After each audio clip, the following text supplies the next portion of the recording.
l'équinoxe de printemps est là. C'est un des 4 événements astronomiques les plus importants de l'année et je vais t'expliquer toute sa symbolique et comment ça va t'impacter ici dans cette vidéo. Tu es prête ?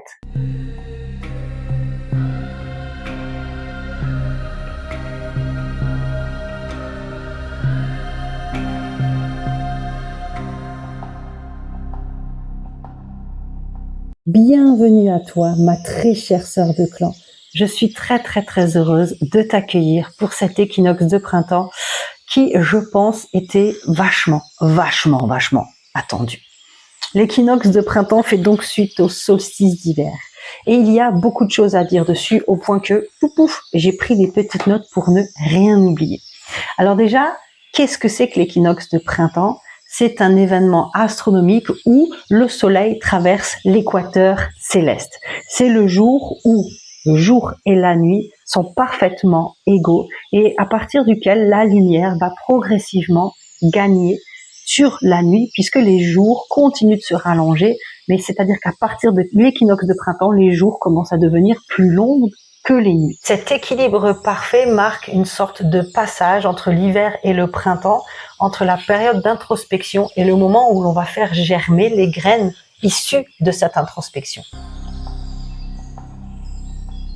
Et même au niveau biologique, ça va nous impacter. Alors déjà, ce qu'il faut savoir, c'est qu'en hiver, comme je te l'avais expliqué dans la vidéo sur l'équinoxe d'hiver, le solstice d'hiver, l'équinoxe d'hiver. Bref, le solstice d'hiver. En hiver, étant donné que les jours sont plus longs, notre corps sécrète plus de mélatonine et cette mélatonine fait que nous sommes plus fatigués, que nous dormons plus. À l'inverse, au printemps, l'excès de lumière, on s'entend, mais en tout cas, le plus de lumière fait fortement réagir notre corps, mais dans le sens inverse. C'est-à-dire que, déjà de base, les réveils sont plus faciles, on a une meilleure énergie. Quand on voit qu'il fait jour le matin, forcément, ça motive davantage à passer une bonne journée. Par contre, le sommeil peut être un petit peu perturbé au début, le temps que le corps s'adapte. Mais au niveau des hormones, en fait, ce qui est intéressant de savoir, c'est que la lumière qui revient en abondance active des hormones spécifiques. Ça active plus de sérotonine, plus de dopamine, plus de vitamine D. Et le métabolisme, au lieu d'être dans une forme de repos et de stockage de graisse, et notre métabolisme, au lieu d'être dans une économie d'énergie et de stockage de graisse, est dans un nouveau rythme beaucoup plus actif où le métabolisme repart. Au niveau de la symbolique, il faut aussi savoir que l'équinoxe de printemps correspond à la phase pré-ovulatoire. La semaine de printemps dans ton cycle menstruel, c'est la semaine juste après tes règles et l'hiver correspond donc aux règles. Donc on est vraiment dans une montée d'énergie et dans un renouveau qui va amener à l'éclosion de quelque chose, puisque dans l'ovulation, dans le cycle féminin, la semaine préovulatoire amène à l'ovulation, et donc à la création d'un ovule. On est alors plus ouvert vers l'extérieur, on a un désir de création, et cette énergie, comme dit, qui monte et qui revient, fait beaucoup de bien à l'organisme, et c'est tout ce que l'équinoxe de printemps, ainsi que le printemps qui va suivre, apporte. Il faut savoir que les saisons rythmaient aussi le quotidien de nos ancêtres et surtout rythmaient le quotidien de nos ancêtres. C'est pour ça qu'avec Primitive, j'aime te ramener aux saisons, aux solstices et aux équinoxes. Pendant l'hiver, c'était vraiment un moment où on s'alimentait moins et on se reposait. Il y a même dans une grotte en Espagne où on a découvert qu'un groupe d'Homo sapiens hibernait très certainement, et ça se voit sur leurs os. On constate très nettement qu'à des intervalles réguliers qui correspondent très certainement à la saison de l'hiver, les os ont moins grandi ou présentaient un signe d'appauvrissement en termes d'éléments nutritifs. Donc il y avait très certainement des phases d'hibernation.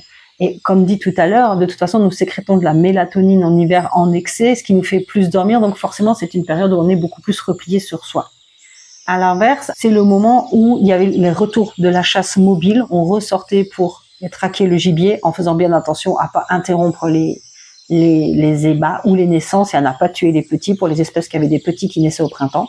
C'était le moment de la floraison, donc on recommençait à ramasser aussi des plantes. C'était aussi le moment de certains rituels de fertilité. D'ailleurs, il est très intéressant de noter que la plupart des grottes ornées l'ont été au printemps. C'est vraiment au retour de la vie, au retour de la lumière qu'on peignait les grottes. Donc en gros, l'équinoxe de printemps et l'arrivée du printemps, comme j'ai noté ici, c'est vraiment sortir de l'hibernation intérieure, réveiller sa vitalité et poser ses intentions. Et ce qui est très intéressant, c'est qu'on a la nouvelle lune le 19 mars et on a l'équinoxe le 20 mars. Donc la nouvelle lune nous apporte ce dernier temps d'introspection hivernale. Et au moment de l'équinoxe de printemps, moi, ce que vraiment je t'invite à faire, c'est à noter tes intentions pour le printemps. Donc profite du soir de la nouvelle lune, peut-être pour faire un rituel. Un rituel, ça peut simplement être te poser et écrire ou être à l'écoute de toi. Faire un peu ce bilan de l'hiver, faire un peu écrire ce que l'hiver t'a appris en fin de compte. À l'équinoxe, tu pourrais poser une intention que tu veux faire germer sur cette nouvelle année qui s'offre à toi. Enfin, quand je dis cette nouvelle année, l'année a commencé au solstice d'hiver, mais en tout cas, cette activité qui s'offre à nouveau à toi. Et ensuite, pendant le printemps, ça va vraiment être ce moment d'expansion où tu vas planter et faire grandir cette graine jusqu'à arriver à l'été où là, on sera dans la récolte, en tout cas dans la maturation et ensuite dans la récolte. Donc vraiment, c'est ce que je t'invite à faire pendant ces dates-là, du 19 mars et du 20 mars, et ensuite tout le long du printemps. C'est donc, comme je le répète, écrire ce que l'hiver t'a appris au moment de la nouvelle lune du 19 mars, poser ton intention au moment du solstice, non pas du solstice, de l'équinoxe de printemps, et ensuite tout le long du printemps t'engager à faire pousser. Alors quand je parle de graines, eh bien je parle de projets, soit de projets personnels, parce que tu as envie de devenir une meilleure version de toi-même, et je rappelle la vidéo que j'avais faite sur ce sujet où on apprend d'abord à s'aimer pour qui on est. Ça peut être aussi un projet professionnel, ça peut être plein de choses, à toi de déterminer en fonction de ta situation et de ce que tu vis. Comme à chaque saison, nous allons être traversés par 3 lunaisons. Une lunaison, c'est de la nouvelle lune à la nouvelle lune suivante. Et chaque lunaison a un impact parce qu'elle se situe soit au début, soit au milieu, soit à la fin du printemps. Alors lors de la première lunaison de cet équinoxe de printemps, ce que je trouve très intéressant, c'est d'aller à la redécouverte de qui je suis. Alors bien entendu, je vais t'accompagner pendant tout ce printemps avec des guidances et d'autres vidéos, car à travers l'hiver, en fait, tu es allé en introspection profonde à la découverte de qui tu es et qui tu veux être. Donc la première lunaison va parler de germination, d'élan en fait. La première nouvelle lune de la saison, c'est l'élan. La deuxième, c'est l'éclosion. Et la troisième, c'est la transition à la saison d'après. Donc là, au niveau de l'élan, moi, ce que j'ai envie de proposer comme thématique, en tout cas concernant les guidances, etc., c'est vraiment me souvenir de qui je suis. Explorer sa lignée, explorer ses dons oubliés et ses racines spirituelles. C'est un travail que je t'inviterai à faire. On en reparlera dans les vidéos à ce moment-là. Pour la deuxième lunaison, nous parlerons, qui est donc l'éclosion, nous parlerons de l'apparition et de la voix. Donc la thématique sera prendre sa place avec ma voix, sortir de l'autocensure, oser parler, créer, dire la vérité. Ça, ce sera donc pour la deuxième lunaison.